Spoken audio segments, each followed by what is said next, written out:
So, hello and welcome to Sidq, the PRCA Mena's very first vodcast. That's what they're calling it nowadays. Sidq, as you might well know, in Arabic means the truth. And revealing the elusive truth is going to be our raison d'etre on this show, along with some very well-packaged PR lies. You know. What are you talking about? but hey, no one's perfect. Today's topic is the aptly named David and Goliath, and our disruptors rustling feathers of big PR players in the Middle East. I think a very current and real topic that is incredibly close to home.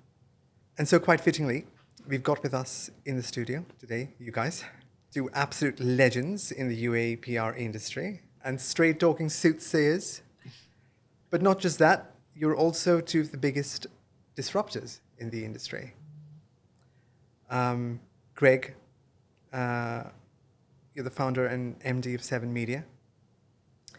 And Camilla D'abo of, well, you work for BPG now, but really of Edelman D'abo fame, right?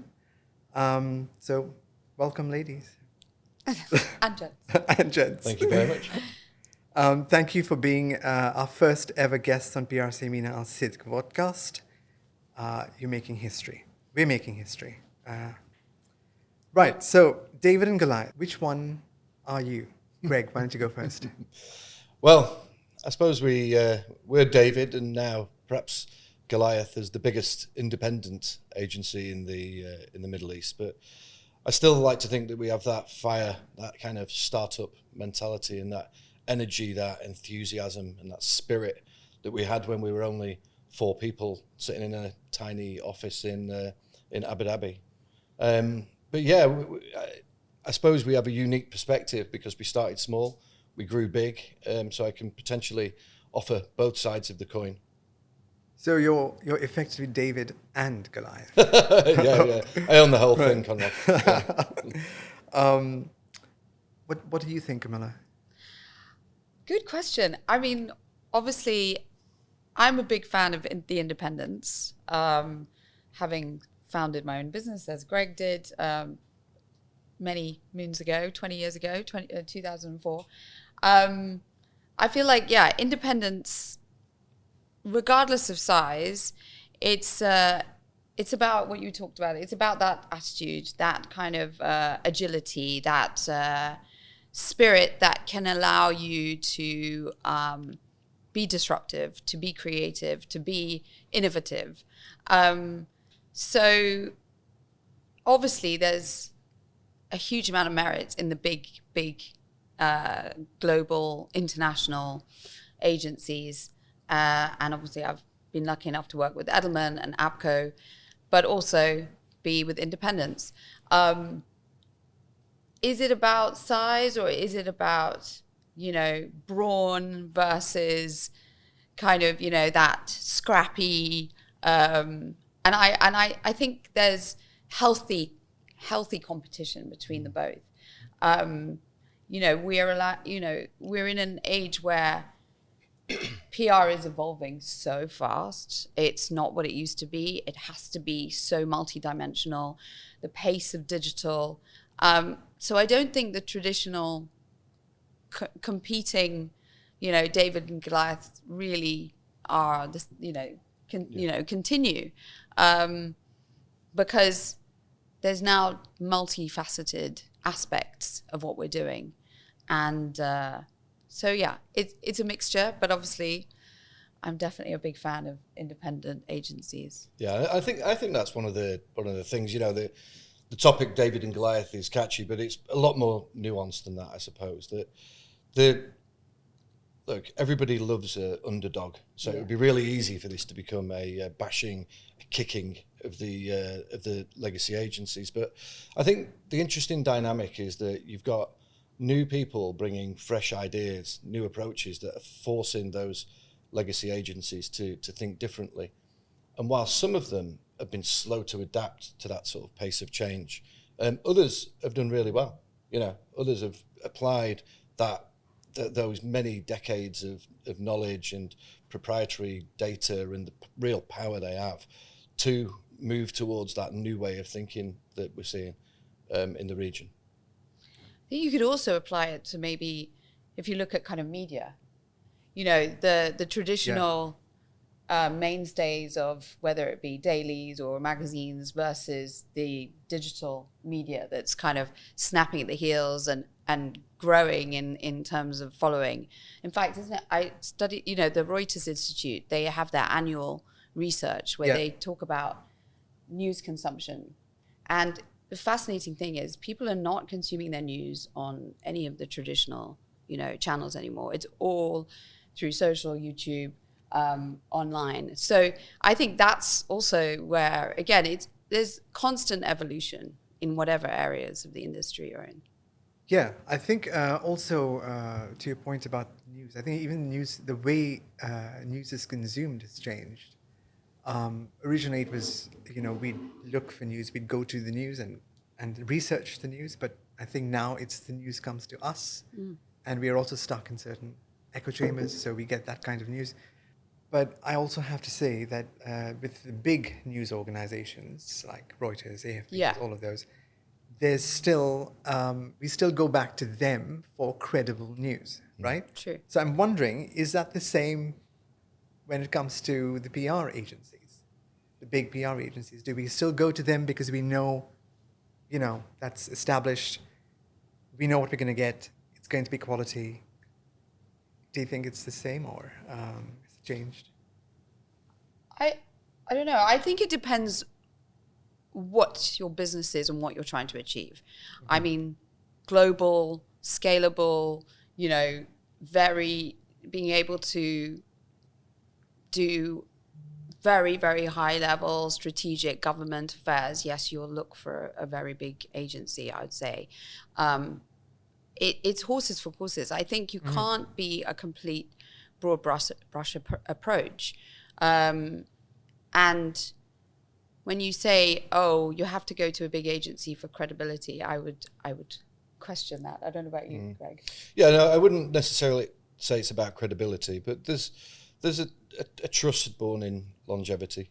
You know, there's something about sort of track record, but yeah, I'm not convinced it's really about trust. I think, as Camilla says, you know, different agencies can perform different functions, have different skills, and different powers. If you look at the challenge for the disruptors, as you may call them, you know, the new startups, you know, they have to work 3 times as hard to achieve the same thing because of everything that sits there in the background of the legacy agencies. Yeah. And they really struggle to compete with a networked agency on a global brief. Now, you can do it through the hard yard and, you know, work out a way of reaching coverage in Latin America or landing a story in Africa or whatever from here. But it's really hard work, and you have to think smart about your partnerships. You have to think smart about who you engage on the ground, how you get that local knowledge. The networked agencies that have offices in all of those countries have got years on them. So it's going to be difficult for them to really take on the big boys in that sense. But at the same time, but isn't that a power actually? That is, because then the big boys are slow, right? Yeah. And the new agencies, I mean not new, but the smaller agencies are agile because they're smaller, so they can just do things quicker and differently, right? Yeah, well, and you're not hamstrung by red tape, by P&Ls, by shareholders, by historic ways of working that are really hard to change when they're ingrained. So you can rethink the playbook as a startup. You can just do what intuitively feels right, respond immediately to the modern needs of the modern client, and go out there and start getting results. And, you know, I think that the main thing is that there is room for everybody in the market. I don't think it needs to be one or the other. I think that you've got, new startups here or people who've been in the market for 3, 4, 5 years have grown into medium-sized agencies who are doing really, really good work. Now, are they worrying some of the world's biggest agencies, your Edelmans and McCann? Maybe a little, but they're nibbling at the heels of those who've not been able to adapt, taking bits of business off them, and really kind of helping everybody level up, because healthy competition, breeds everybody taking things to the next stage. Yeah. So there's a bit of, I think, sharing of power. There's more sharing now. Yeah. Right. Yeah. What do you think? What do clients want today that they sort of didn't need 5 years ago? Let's say. I think what they want today is, it's really about impact and results.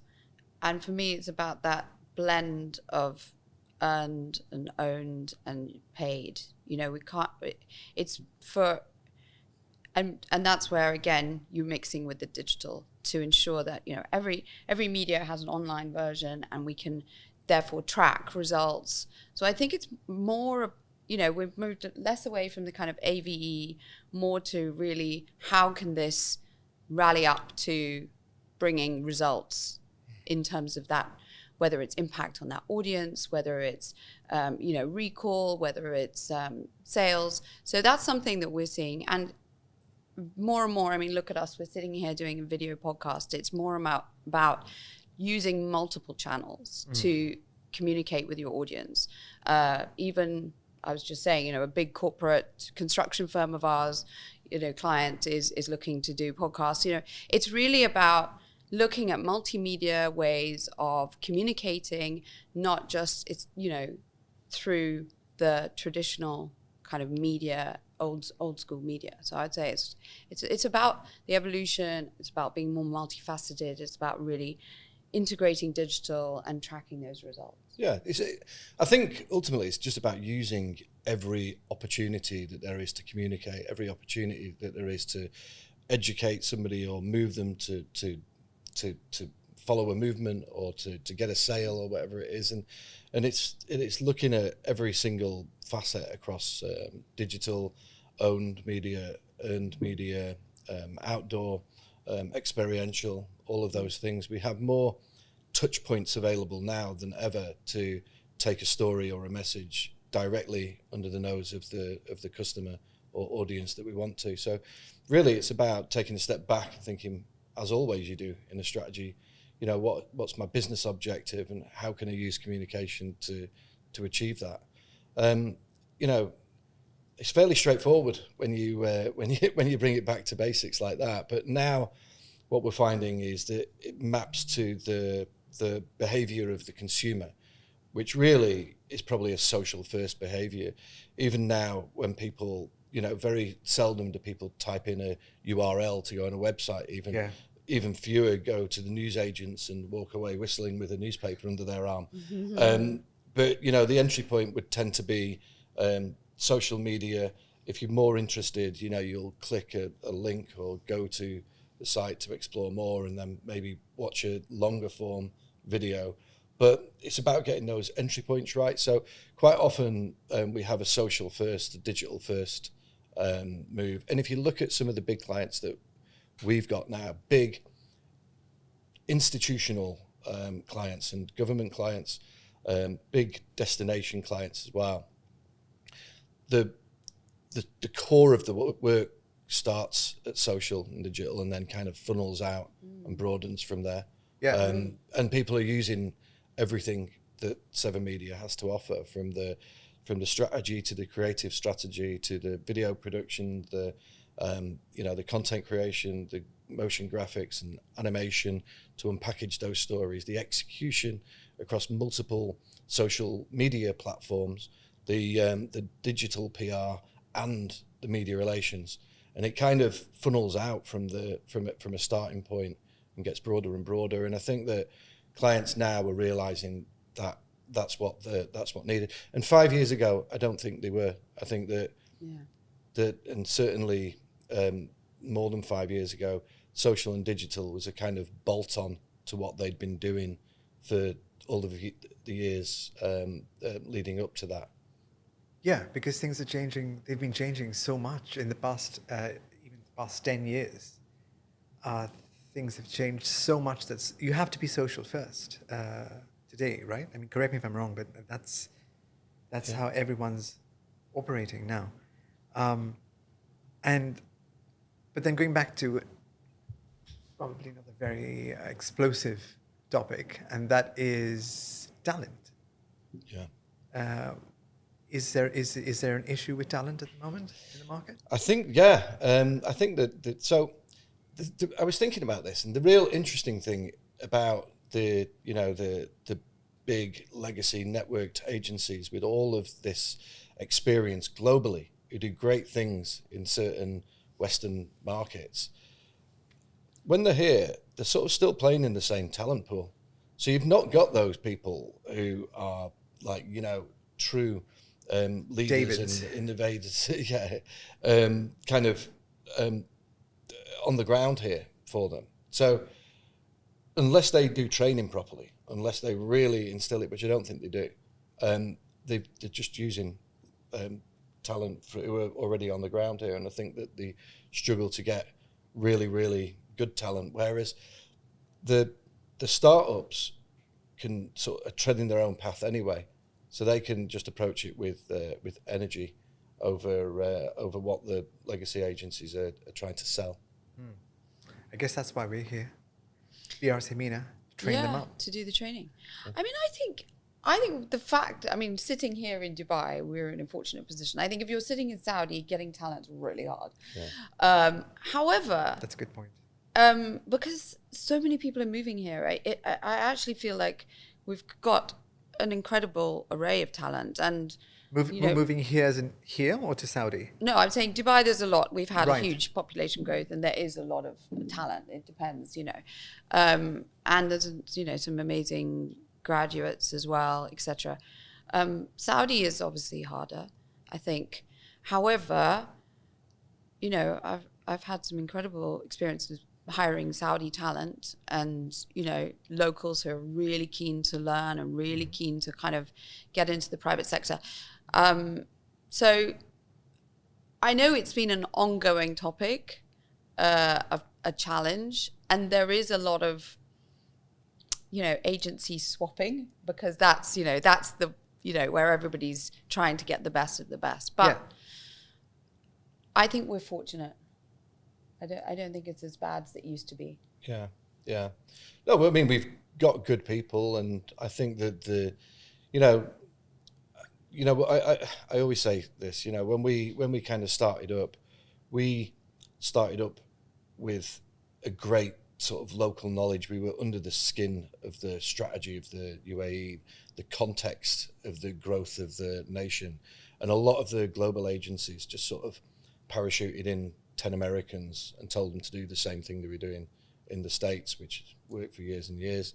Whereas here it's about local knowledge, it's about context, it's about understanding what makes the audiences and the customers and the people of the region tick, so that you can cater content and strategy towards that. And we have people at Seven who were many people who were born and bred in Dubai, Abu Dhabi, Saudi, and they are younger people, but who really are on the pulse of what is happening. Yeah. And I don't think you can get that by just importing talent. You used a very, adult term for that, didn't you? In parochialism, right? Yeah. I think, but that's local knowledge of the environment, right? Yeah. Versus global, right? Yeah. So, but do you think that sometimes is an issue here, because there can be too much of a local focus, which kind of doesn't help, right? Because it becomes almost like you've got blinkers on. Yeah. And then you don't have that global perspective. Is that something you face here with the talent?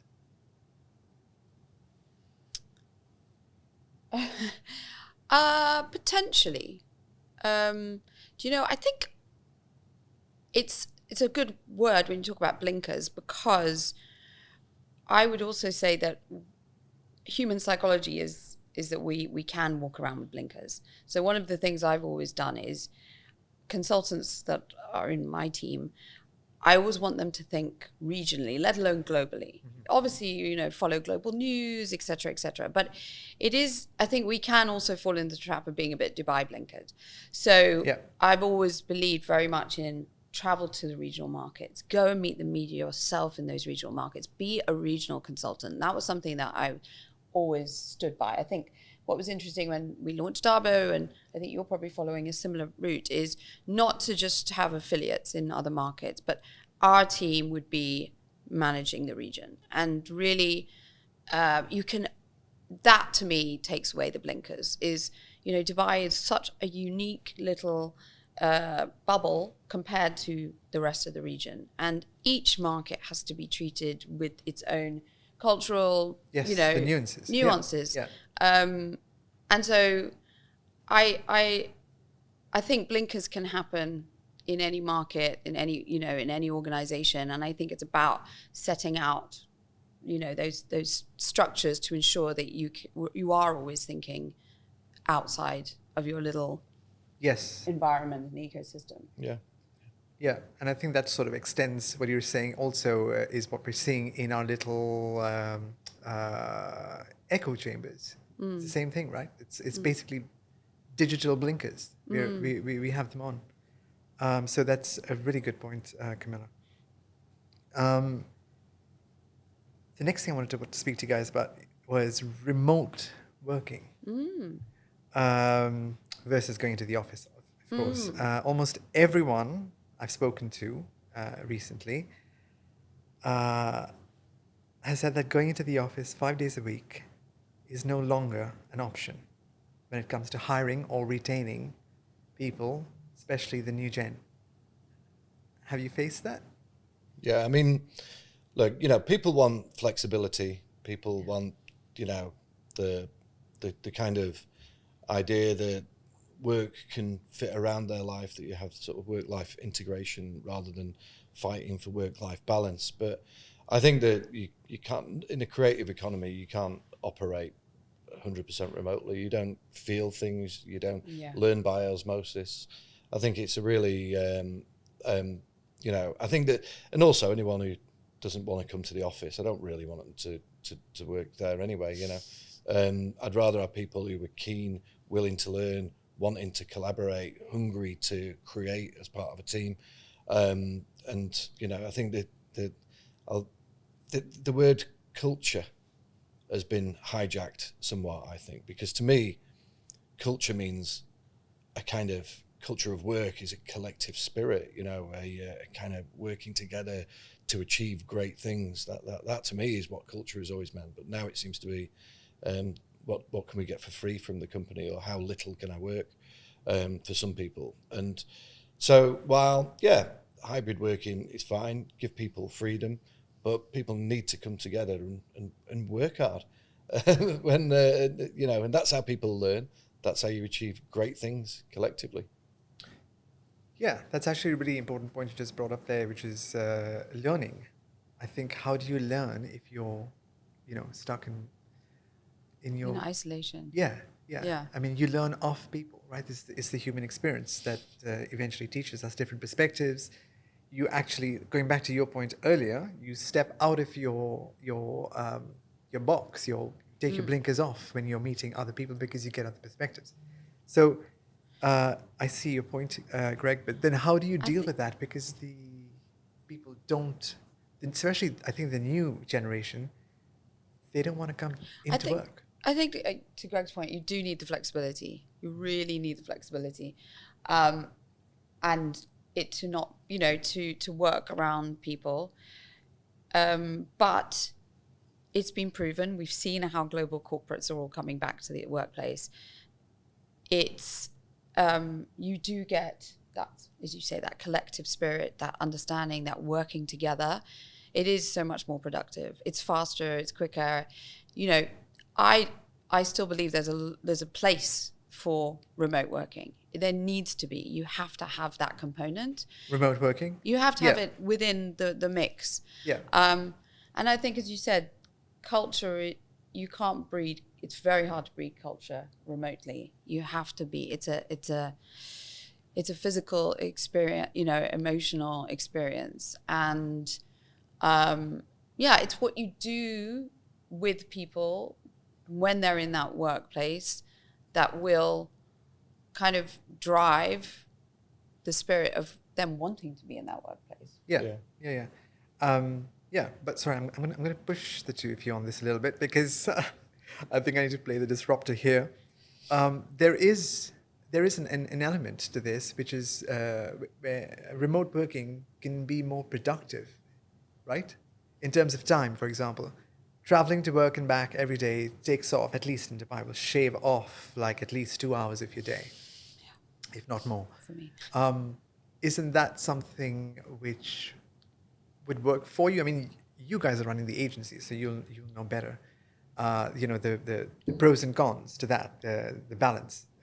So remote working, does that, when you save so much time, does that give you productivity back? Does it give you time back? I think, no, not especially. I think that the truth of the matter is people have always gone to work, been where they've needed to be, and done great things together.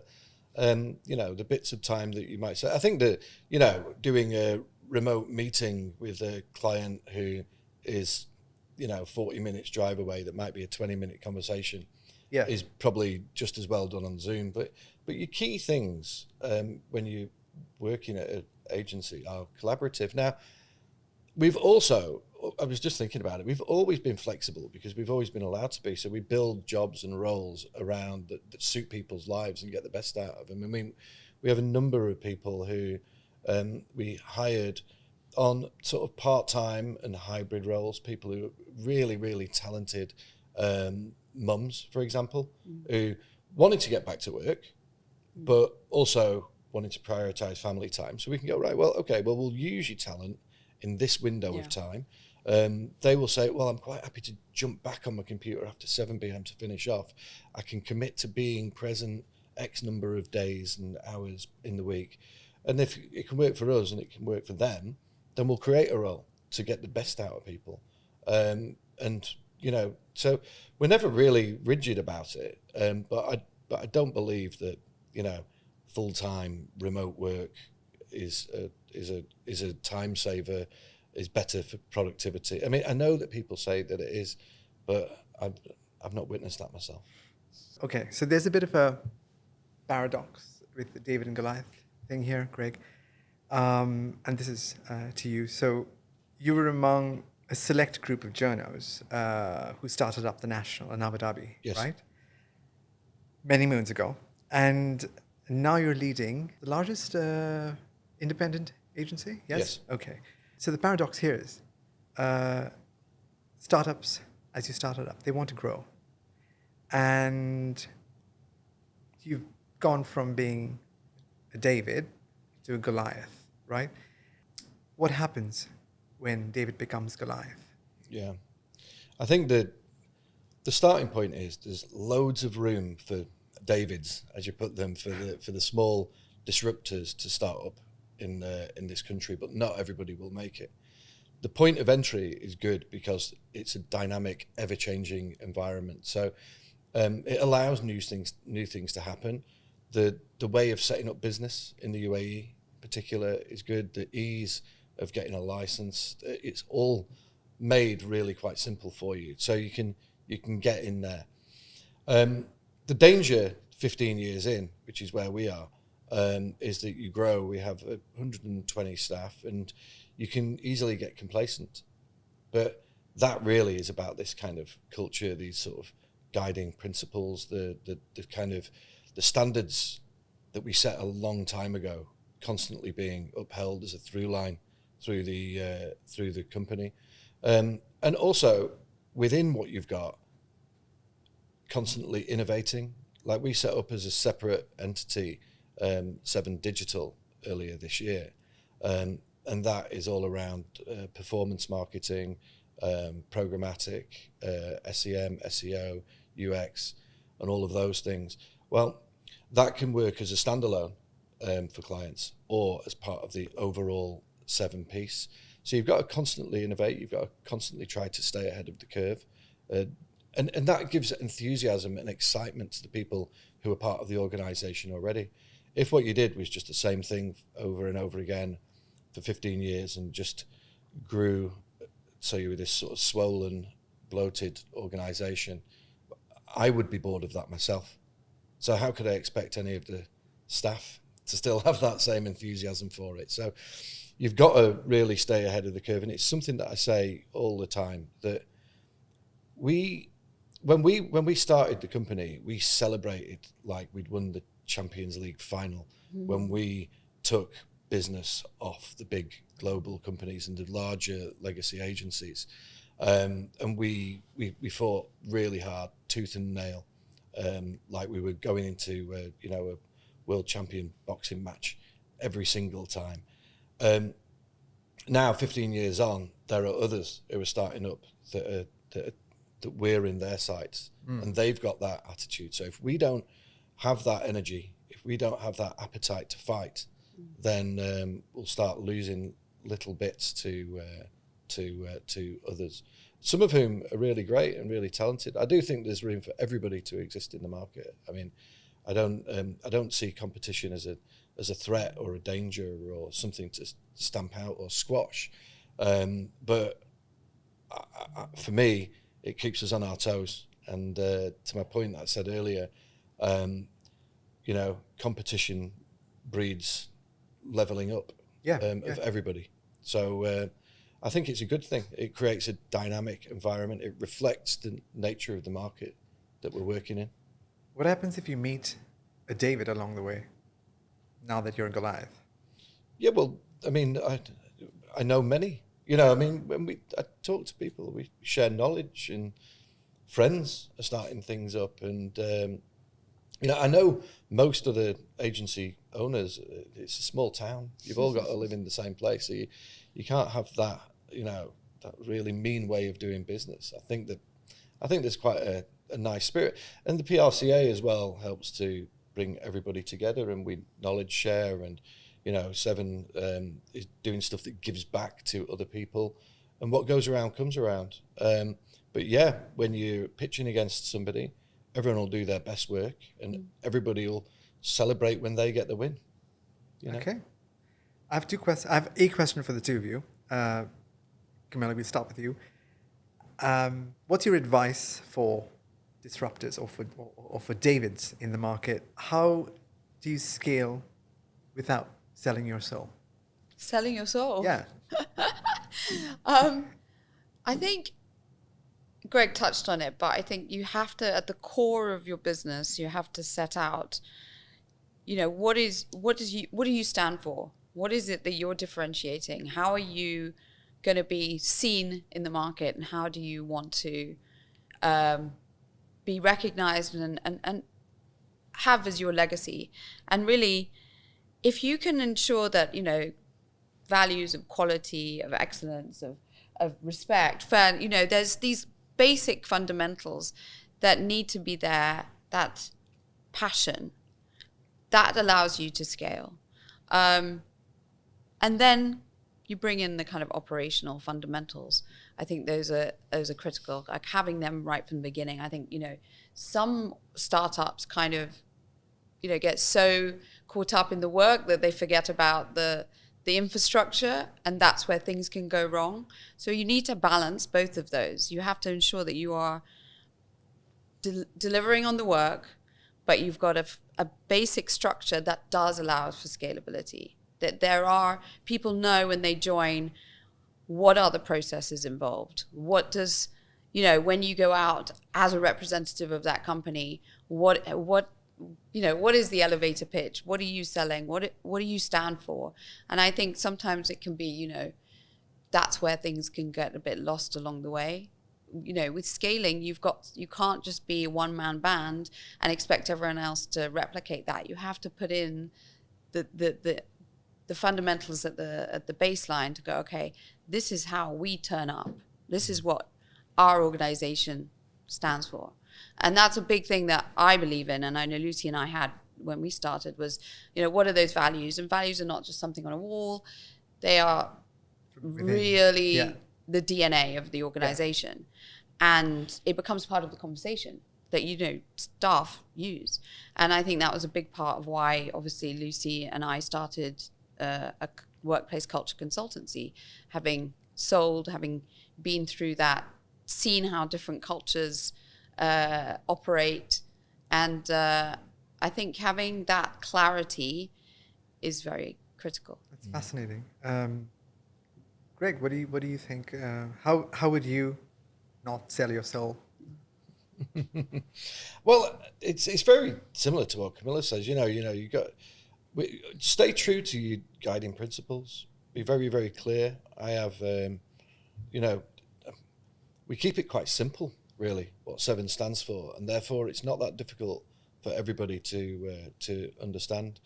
I said this in another interview the other day. It's a little bit like Liam and Noel Gallagher started Oasis, right? They were very clear on what Oasis was going to be, and it's their personality that filters through everything. Now, I think they had 3 drummers in 4 years, but it didn't change what Oasis was. Everybody knew what it stood for. So you can bring people in, those kind of core values and that kind of core spirit is there. And I think that's what we try to do at 7 Media. So you don't sort of sell out. You don't try and, pivot to cater for something. You expand and you innovate, you stay ahead of the curve, but keep your guiding principles the same as what they were at the start. Right. So let's chat. Camilla, M&A at the moment is huge here. And so just to give a quick recap, in 2004, you founded D'abo & Co. with your sister Lucy. Yeah. And then 10 years later, around 10 years later, in 2015, I think Edelman bought it, right? And arguably creating the biggest Middle Eastern agency, Edelman D'abo. But then you and Lucy left 2 years later, right? So I'd love to know what lessons you learned in this whole process. I mean, you were not just a pioneer, but the OG disruptor. And to give it an even more nuanced perspective, a woman leading in this space. And that was 20 years ago. Yeah, I know. Yeah. So how does that make you feel today, and what lessons have you learned from this? Wow. I mean, obviously learned a lot. It was an incredible experience. I think, as you said, starting up the business at that kind of advent when, 20 years ago, there weren't so many agencies as women leaders. We put our heart and soul into that business. It was our, baby, I guess. Yeah. And building it up. And I think the reasons for being acquired by Edelman were similar to what we talked about growing and scaling. We recognized that to keep delivering, to work with the kind of clients we wanted to work with, we had to scale up. And there are 2 ways of doing it. You either do it yourself and you do it, open up in Saudi, open up around, get all the global network agencies, et cetera, on board, or you partner with an international that can provide that backbone for you. And I remember one of the reasons, there were 3 reasons why we ended up doing it, but it was a strategic move rather than just a kind of opportunistic move. It was, we'd pitched for the MasterCard business. And I remember the head of marketing at the time, Sammy, rang me and said, "Congratulations, you've won." We were a bit like you talked about celebrating Champions League. We were thrilled. We were delighted. It was a really big remit. And 3 days later, he rang me back and he said, "I'm really sorry, but we can't give you the business." He said, "Our global compliance is saying that they can't give it to an independent. They need to give it to a networked agency." Wow. True story. And I just couldn't believe it. And he said, yeah, we're going to give it to Hill & Knowlton. And I was like, that is the biggest slap in the face. And I think it was things like that that really thought, okay, how are we going to be able to keep growing and work with the clients we wanted to work with, and achieve what we wanted to do, and also for our staff, give them career growth, give them an opportunity, and best practices. And so we went out to market. We had a lot of interest, and Edelman was a fantastic kind of partner to go with, and they'd successfully done mergers in UK, etc., other markets. I think what came out of it, the biggest learning, and which I kind of referenced to earlier, was, and you were the one who brought it up about culture. I think mergers are incredibly hard to achieve. If you look at the numbers, if you look at the statistics of acquisitions and how the actual financial success out of them, it's very, very hard to get it right. You do have two massively different cultures. You've got an independent, entrepreneurial spirited, kind of, homegrown, female-led, very, and then you've got a 6,000 person corporate. So, genuinely, that is why Lucy and I started a culture consultancy afterwards, because I think there's so much that needs to be done to make it better. We know, obviously, Hill & Knowlton and, and as the Burson merger, it's very hard. You're bringing two sets of beliefs, thinking, ways of operating. So never underestimate that. I think that's all I would say. I think people need to spend more time doing that, make it more phased. Ours was very, very sudden. And but the things that I take away from it that I'm proud of is that, our head of finance, our head of IT, our receptionist are still there. They're still at Edelman. Our head of finance is now like a global CFO, and our head of IT again. They've had amazing career opportunities out of this. They have, really benefited from what we set out to do, which was give people an opportunity to do more and learn more. But I think people that enjoy working in an independent agency, maybe that's not the thing from them. So, we all move on. And, that was part of the reason for myself and Lucy moving on as well, is that, we felt that we'd set up our team and our organization to be given in the hands of the world's largest agency. And it meant that we could go on and do other things. I'm not going to lie, and I would hope, if you're talking about the truth, running a business is the hardest job in the world. It's, you've got everything on your shoulders. You are carrying huge, heavy weights of responsibility. And there was an element of burnout. And this is back in the days when people weren't talking about mental health and we weren't even addressing it. But also being women, I, very much struggled to have children because of the impact the workload was having on me. And I after the sale, I actually needed a break. I really did. I couldn't, it was partly, I need to actually do something for myself now and actually try and have a family. And, but I think from the learnings from that is nowadays, because mental health is much more of an open topic, is really being able to kind of get the help, get the support you need, collaborate more with others, and to help go through that journey. And if I had it over again, maybe then we wouldn't have made the decision we made, and maybe we would have just carried on.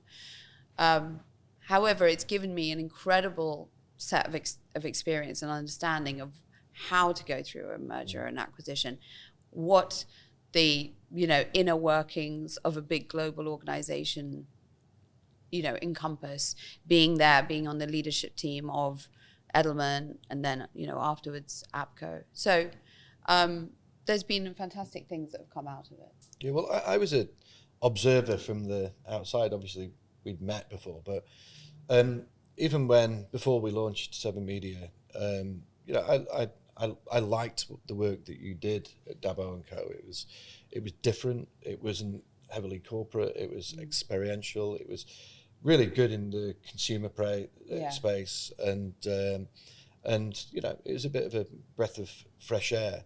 When we launched Seven Media in 2010, you guys were in the market. We competed in certain areas. Edelman were our other big competitor on the corporate side and the government communications side. And I felt that we could take a bit from there and a bit from there. We could be more dynamic than Edelman when competing for, say, Abu Dhabi government accounts, and look fresh and all of that kind of thing. So when it was announced that the merger was happening, I thought, oh dear, right, well, together those two organisations are going to be able to kind of beat us one way or another in any of the angles that we had. And on paper, I think that from what you've just said as well, like it should really work, shouldn't it? You know, they bring global best practice. They bring huge resource and money and all of those things to the table, and systems and structures, links into huge global networks to level up D'abo and Co. But they needed to keep that culture of D'abo and Co. at the very heart.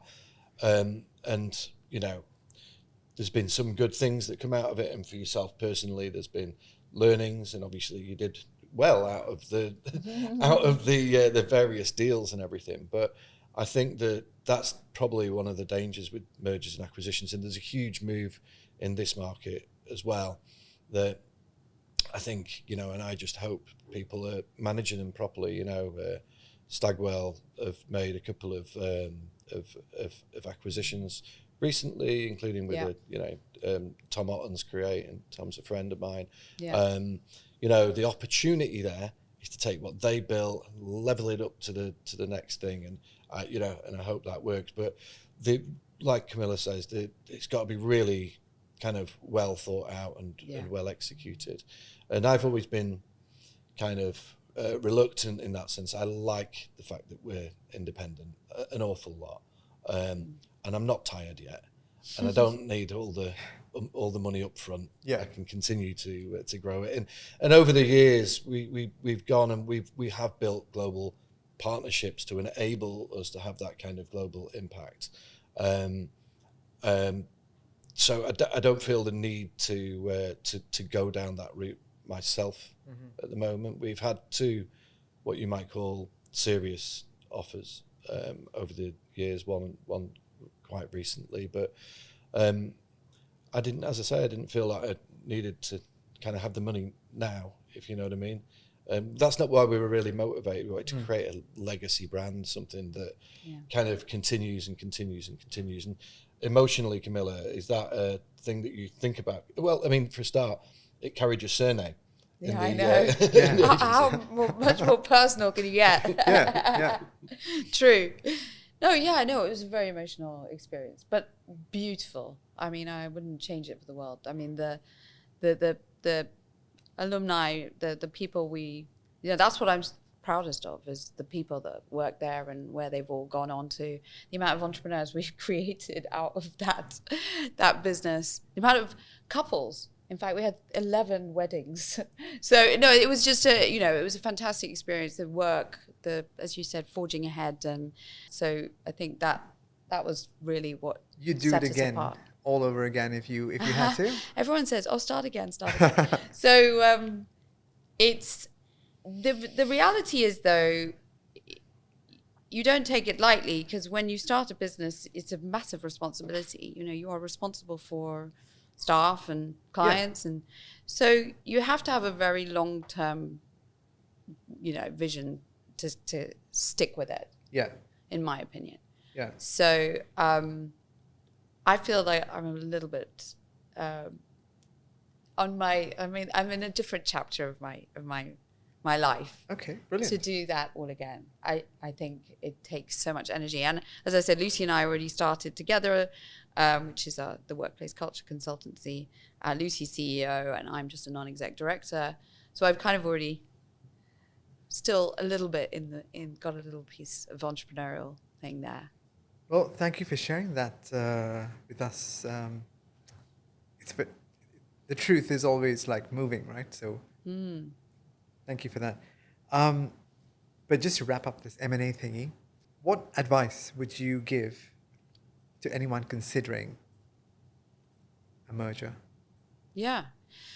I think you touched on it, and I said it earlier, is it like I would phase it to, because the assets and the value of each entity that's coming together, you can't just like throw it in the mix and it all just settle. Mm-hmm. You've got to really phase it out. You've got to really make sure that there is a transition. That's what I would say. I think that was one of the biggest learnings. I think it's about taking the best of each organization and recognizing what they can bring. Mm-hmm. So I think some of the most successful ones are, and I hope that will happen with Create, because as you say, Tom is incredible and what he's done is incredible. Give them the support, the backing and the access without taking over. Right. I think that's where, it was, but that's every company has different experiences. Okay. But that's what I would recommend. Well, I think the entire theme here now is like, I know we started out with David versus Goliath, but I think it really should be David with Goliath. Yeah. Right? Indeed. Okay, so let's go into a little bit of our person behind the persona segment. I have a few questions for you guys in one sentence. See, this is only one sentence, and you cannot go on about this. One sentence when I ask you. You can do one at a time or both? Yeah. One at a time. So we can start with you, Gregg. Start with Camilla. Okay, start with Camilla. Go on. I can copy your answers. What does PR mean to you? PR means that I get to do something I love, work with incredible people, be part of the world at large. I think you when you're in PR, you're, what's happening in the world, what's changing in the world, how is that, how are you part of it? And I find that so incredible that it's always constant, and you're able to shape things and create results and see impact. Okay. Gregg? Purpose-driven storytelling that makes things happen. Nice. Okay.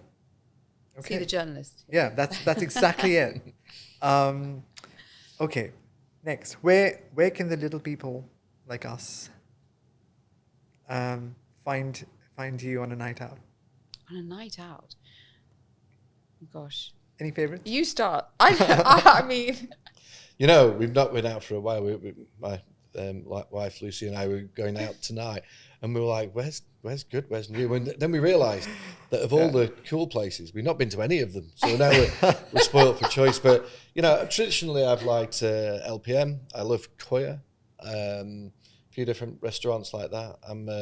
I wouldn't be seen dead at the 5 or anything like that, and I don't think they'd want me there either. I'm perhaps too old and too uncool these days, and not enough sleeve tattoos. So, but yeah, I mean, I don't know. Just with friends, I suppose, is the main thing. Be with the people that you like. But like house parties, really matter. Yeah, I think so. Yeah. Okay. I'd almost the venue doesn't matter if the company is right. Right. Okay. But you're right. There's so much choice. Oh my gosh, it's just incredible. We're lucky enough to do the PR for Michelin Guide, so I'm always a big fan of everything in there. But I will give one top tip. There's a great restaurant. It's not a night kind of bar or anything. Right. It's in Dubai Creek Harbour. It's called Duo, and it's got a bib gourmand, but it's very cool. It's like and they have the best pasta I've ever tasted. Nice. It's incredible. So I would recommend go there. It's really nice. By quick carb is nice. Wonderful. So it's like a new little give that a tip, try. top tip. Yeah. It's delicious. Really nice place. I love good pasta. It's hard to find. Birthdays. When are your birthdays? Mine was 2 days ago. Oh, was it? Oh, yeah. Well, I'm a happy proud belated birthday. Taurian. A Taurian. Okay, Taurian, great. yeah. Greg, what are you? Man, it's the 12th of July, 1977. I'm going to reveal the year. Okay. You're mean. Sorry, Camilla. I'm just joking. 1977, 12th of July. You want my star sign? What does that make you? Cancer. Cancer, right. Okay. You got to reveal yours now. Mine. Yeah, come on. I'm boring Aries. It's not that boring. 23rd March. Yeah. Okay. I'm not revealing my year. You've been very brave. Your top 3 brands, I guess. You go first. Okay. Do you know what? I'm going to choose. I'm a big believer in homegrown. So I would say I just love seeing local success stories. I think Kibson's incredible. Incredible. What they've done, the way, their commitment to sustainability. I just think they're a fantastic brand. Are they your client? No. Just kidding. No, they're not. No, absolutely not. We've obviously got, Kareem, amazing success story. I know, Gemma McCowan very well and, what they managed to do over that period. Giving Movement, again, phenomenal. I just think we've got such wonderful homegrown brands that now Dubai, the Middle East, UAE region is able to do things that are of global standards. Look at Dubai chocolate. Yeah. It's gone mental. Gone mental? Everyone anywhere in the world knows it. I totally agree with you. It's mad. Greg, what are yours? 3 favorite brands. I think 7 Media, 7 Studios, and 7 Digital. This is the PR lies I was talking about earlier. I think they're the 3 that stand out to me. But look, I don't know. I was thinking about this as Camilla was speaking just now, and it's for me. I love local stories. I love underdog stories, but really, I think I love everything with a story, and brands that stand for something. So variously, Patagonia speaks to some of the passions that I have. And it really anchors itself in its beliefs. I think that and some just do it really well, even though they're not part of your beliefs. So you kind of look to them and go, well, you've solved the problem that I didn't even know existed. Mm-hmm. So it's really hard for me to say what are my 3 favorite brands, apart from 7 Media, 7 Studios, and 7 Digital. Right. But yeah, anything with a good story behind it, I suppose, is what I would stick by. Okay. And the last one in this segment, what are you watching or reading at the moment? Well, I'm obviously going to be watching this. I haven't got anything like majorly. Netflix or... Yes, I suppose. I got 2 young kids. I feel like I end up like watching whatever they're watching on TV until put them to bed and then pass out afterwards. But so I'm not big into watching actually. I'm not a box set person. Okay. I'm actually one of those rare people that I can't watch a box set. Yeah. I think what have I watched most recently? I'm up to date with The Last of Us, which is so far away from what I would usually like. But I mean, the last episode, mind you, this podcast won't be coming out immediately, but mind blowing. No, I watch a lot of crime documentaries. Oh yeah, yeah. My old life, my old job it. was I was a crime reporter. Oh, were you? I didn't know that. Okay. In the UK, yeah. Jeez. And covering gangsters, gangland, international drug cartels, and all of this as a journalist. So I kind of still keep that. I'm intrigued by mafias and criminals and all of that kind of thing. And actually, the last book that I read, well, one of the last was Narconomics, which is a really interesting book. It's basically the economics of the global drug trade, which I found really interesting. And I just finished Rory Sutherland's Alchemy, which speaks to our industry and advertising, and all of those different things.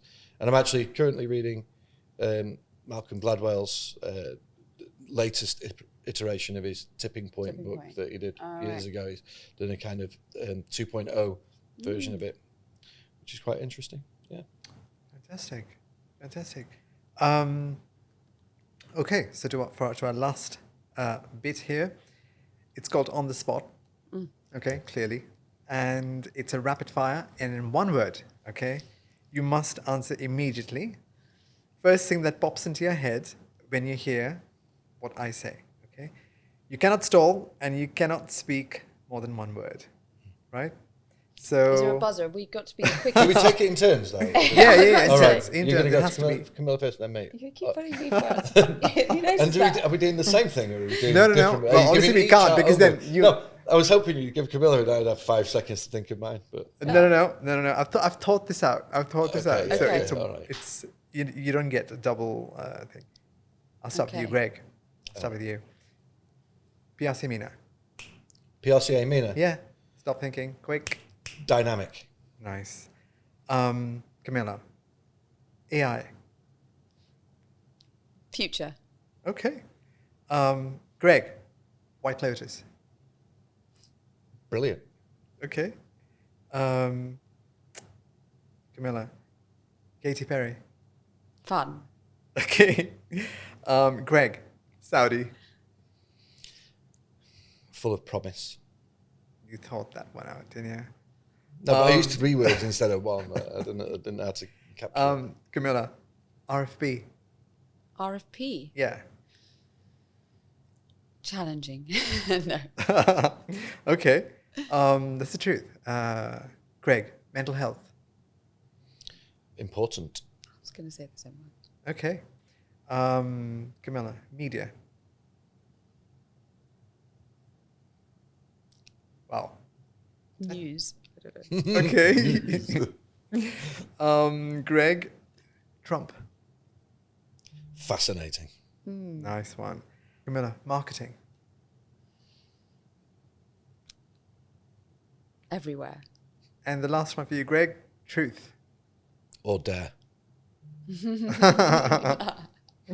Okay. Well, guys, You choose. thank you very much for being here and for doing this with us. It's amazing to have the two of you on our first vodcast. Is there anything you'd like to wrap up with? Any last words? Thank you. Thank you for the opportunity. Well done to PRCA and you for coming up with this idea. I'm excited that we are, and honoured we are on the, first one. And The honour's all ours. no, it's just been Thank you. fantastic. Learnt a few things as well. It's been great. Yeah.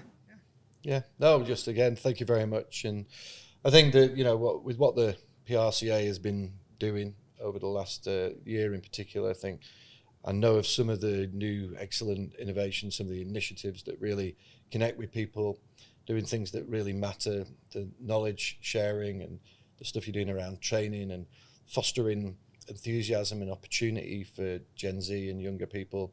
So if this conversation is kick-started many, many more on the new podcast, then great. And may everyone continue to learn from each other and PRCA keep doing what it does. Thank you very much, Greg. Very, very kind. Thank you. Thank you very much.